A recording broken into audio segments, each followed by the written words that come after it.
The main takeaway from the Gold Cup experience of Guatemala wasn't that we lost to them and that they ruined our dreams of winning the Gold Cup. It was that we didn't fully execute and understand what that game was going to require. He's sent off. Going into this game, we definitely have a bit of a chip on our shoulder. Guatemala is always going to be a team that competes for every ball, every inch on the pitch. And we have to understand now going into this match that if we're not up to that challenge in a disciplined way, that we can fall short again.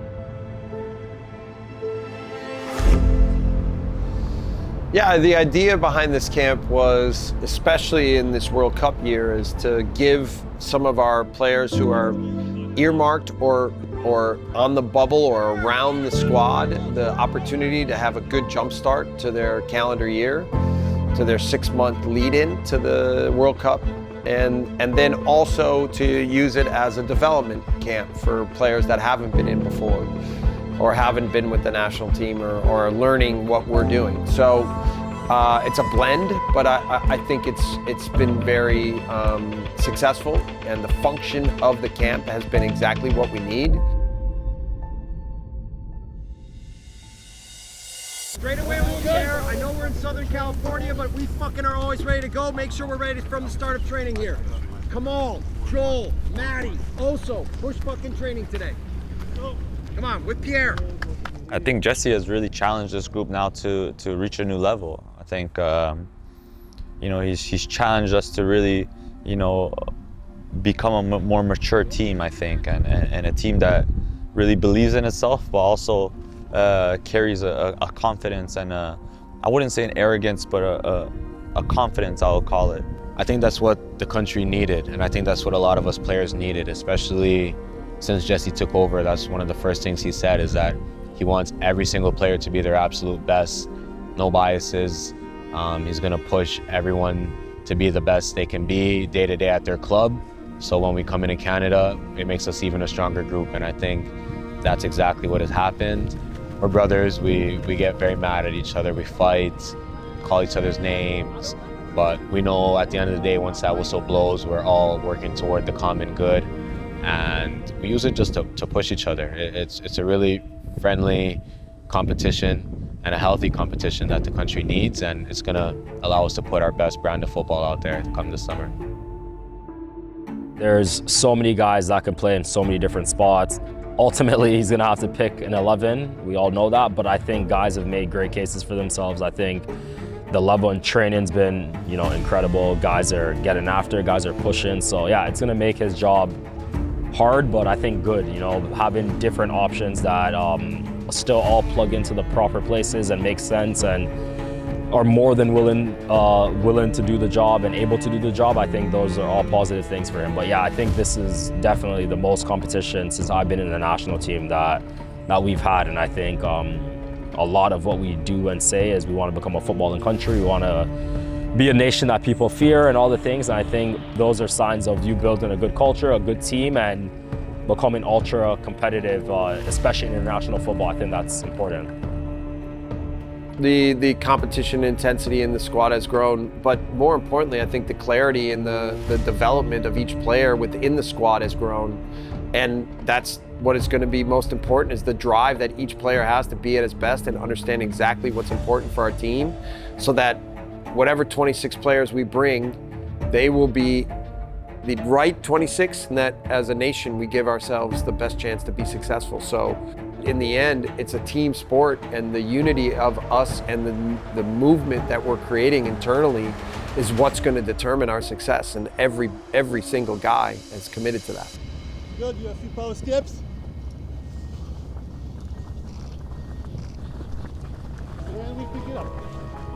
As much as I knew we weren't going to take on the top 9 countries in the world, I knew that there was potential for us to get some really good opponents. And that's basically what we were delivered. If we get Italy, Wales, Bosnia, or Northern Ireland, all those teams will be incredibly motivated. And certainly if it's Italy playing in Toronto, that changes the paradigm of what a home match is in the World Cup.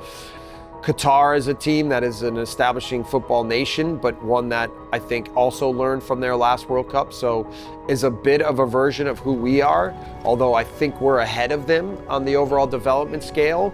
I know that playing against them won't be easy, and they'll find ways to make it difficult on us, and they certainly will defend really well. You know, I knew Switzerland was good, but now upon studying them more and more, I think they're a fantastic team with very few weaknesses. I am going to be held directly responsible for exactly how this team plays and how we perform. And I'm going to make damn sure that I do everything in my power to prepare this team, to make sure that I know as much as I can about every opponent, and to make sure that we are prepared to perform our absolute best for this tournament. And everything from the match plans to the training to the squad selection to the lineup selection, everything has to be spot on. And so I'm working tirelessly to make sure that that's the case. Okay, yeah, or like that. And he can decide. Too many guys just...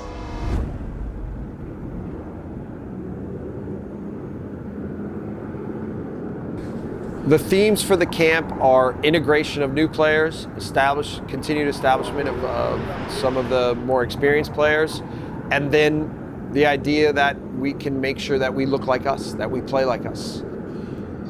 It seems like they're as excited as I felt like I was when I first came into camp, and I think it helps them as well. It's not a fully young camp. They get to walk in, they get to see Oso, they get to see Kamal, they get to see Joel, you know, guys like this that have been in and around the setup for a while now, Matthew as well, Jaden. So, you know, they see guys that are big players for their clubs in MLS, and then also guys that contribute in a big way here for the national team. I know for these young players, it's special. It's always special. Yeah, I remember my first time being called, and you never forget that. You never forget that time, and I know these boys are you know, living every moment and enjoying it and learning and improving. So yeah, I'm really excited for these guys, and you know, hopefully a lot of them get to have their first cap.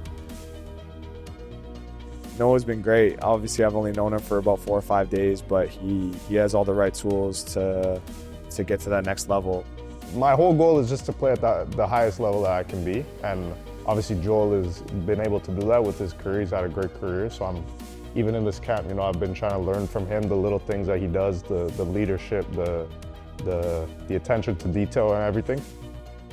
Reminds me actually a lot of myself when I was in the league, and he's been fantastic. I watched him in the CPL a couple of times this year, and I think he's ready to take that next step. And I think it's really important to have guys that have moved on to kind of see it as possible. But, you know, no, I'm not going to say no one needs me at all to kind of forge his own path. I think he's going to forge his own path and do what he wants to do, whether it's MLS or Europe or things of that nature. Wherever he wants to do with his career is up to him. But I think he has all the tools, and I'm super proud of him and all the CPL guys that are here. I do remember when growing up, I was training with TFC, and Jaden was always with the older age group because he was just that advanced. But obviously following his career, seeing him, you know, take a different path and go somewhere else, just to, you know, find his balance and to see him today succeeding, I really, you know, like looking at myself the same way, where I can say, you know what, I went to the CPL, I did what I could, and now I'm trying to take on these new challenges to really establish myself. We used to play each other, you know, and now we're back in a January camp, so it's like a full circle moment. But yeah, he's been doing well. You know, I think he adapted well to Jesse's playing style, and yeah, he's intense, so it's looking good for him.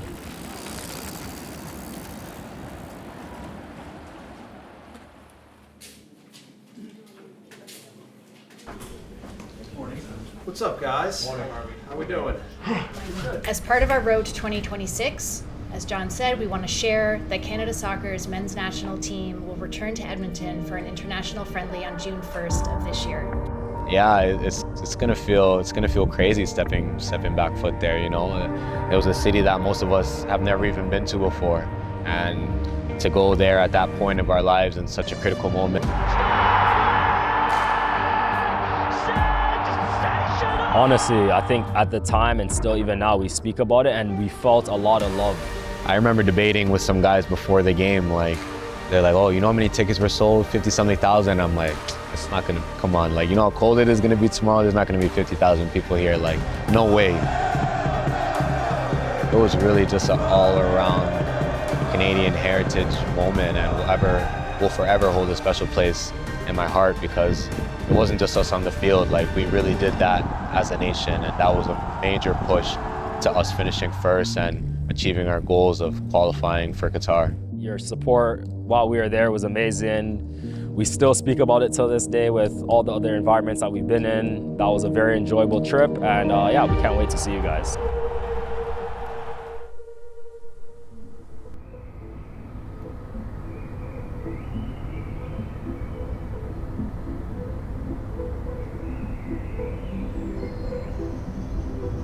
The main takeaway from the Gold Cup experience of Guatemala wasn't that we lost to them and that they ruined our dreams of winning the Gold Cup.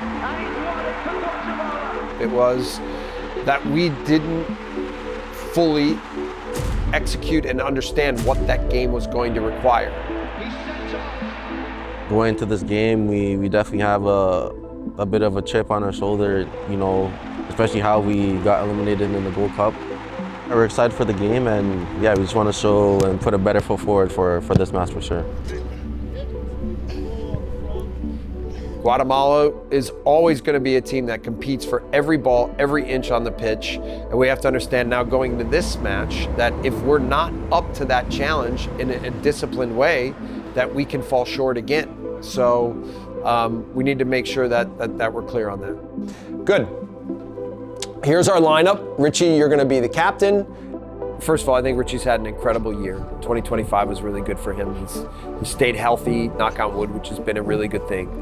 I've thought from the beginning, based on what I know of Rich, that his personality in terms of the overall development of what I want the team to come was going to be really important. That's turned out to be exactly true. Express yourself. Like yesterday, bro. As soon as you started being aggressive, bro, it got a lot better. You came to me after and you're telling me. Same today. On and off the pitch, I'm two different types of people. On the pitch, I'm into it, I'm dialed in.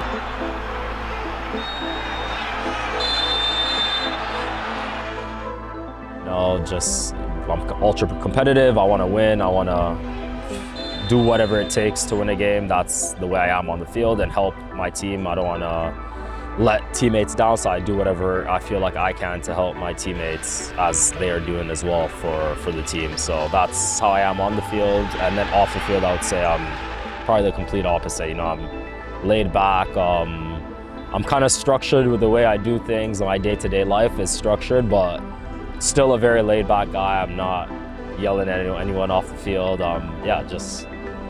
Pretty normal. You know, as his performances have continued to elevate, along with the team's performances, you can see that Richie has potential to be a major contributor for the World Cup, and I want him, you know, he's in the Leadership Council, but I want him to harbor that responsibility in all the best ways and make sure that as a captain, he's ready to be at his best, to lead his best, and make sure that the team is ready to perform. Like a camp like now with, you know, a lot of young players, with guys that never been in this setup before, I want to be someone that they can come to and speak to, and also for me to learn about them. You know, I think all of them are really good players. I think they're showing this week why Jesse's called them and why they're standouts, whether it's they're in the CPL or other leagues that they're in. It's been great to get to know them. Some goals from transition, but it's not always so easy because they drop off. When did you find out you were starting? Was it in the meeting? Yeah. I was just like, wow, like my time's come. I've showed myself, showed my quality, and I'm grateful to be starting tomorrow in tomorrow's match. It's going to be a very amazing feeling.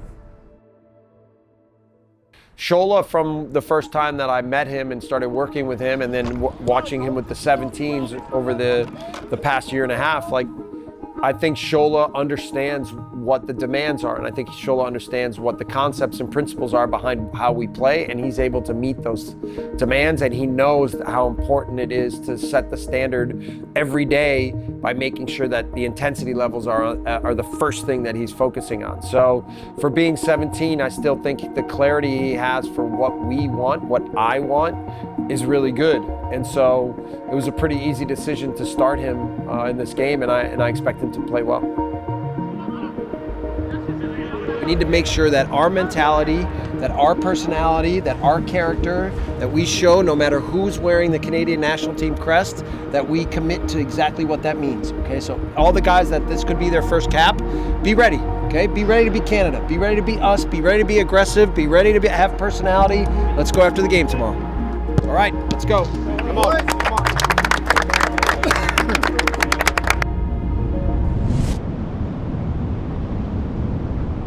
Every time you play against Canada, it is like fucking hell on earth on that pitch for 90 minutes. Because we are faster to actions. When something happens, it happens fast. We win duels, we win the competition, we win the foot race, we win every moment. Let's make sure that we are fucking making it hell for them. For the whole game, for 90 minutes, that we are the aggressor, that we go after them. That is the key. That is the key. That will be success, and that will ensure that we win the match.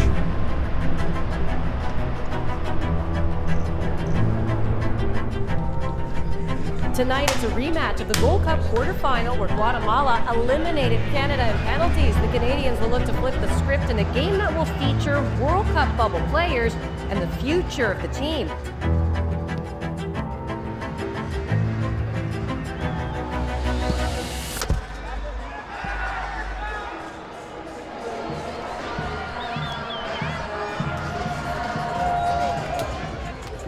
All right, come on, let's all get together.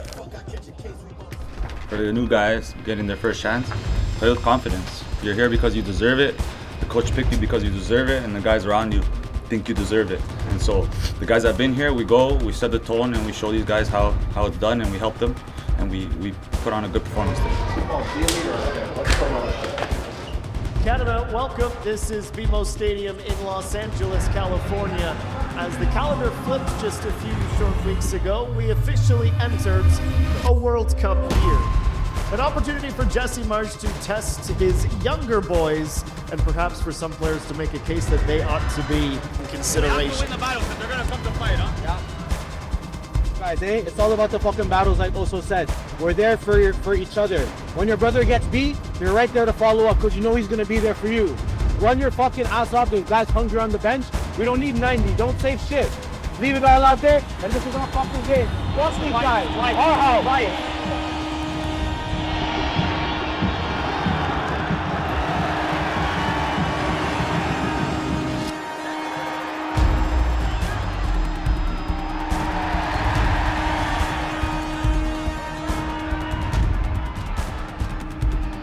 Overlapping Besson.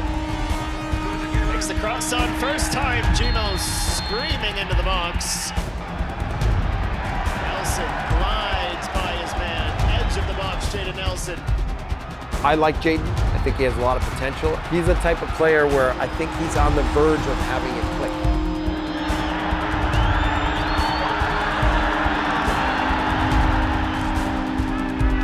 Short to get it going. Loose in the box. Back heel from Avila Jr. He gets a second effort. Pantemis makes himself large. Charging at the loose ball.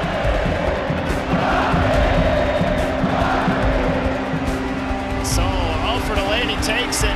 Zeron Besson. Back towards Alumi. Loose ball captured by Nelson. Jason Russell row and a fingertip stop from Navarro. Duplass in his whistle. He will send us to the change rooms. 0-0 stalemate. Good. Look, the main thing is it's a half where we look like us, right? We look like we're playing our football. It was a good 45 minutes. Okay, we're much better than them. We're much more aggressive than them. We look like us. Guys from the bench, be ready to go. Guys on the pitch, be ready to have a really good start to the second half. Okay?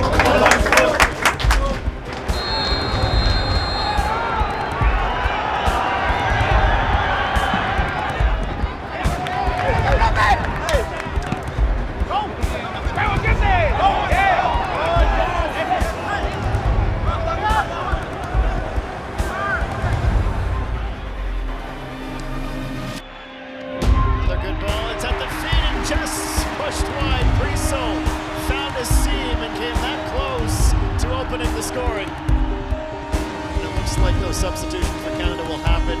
Toronto FC's Malik Henry taking over for him.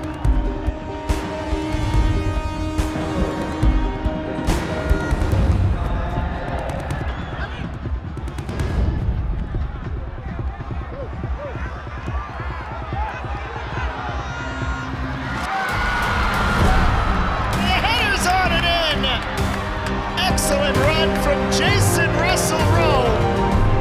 Heck of an assist from the Hamiltonian substitute Malik Henry. It's in for the 3 minutes and that's the watch from the referee who promptly blows his whistle for full time.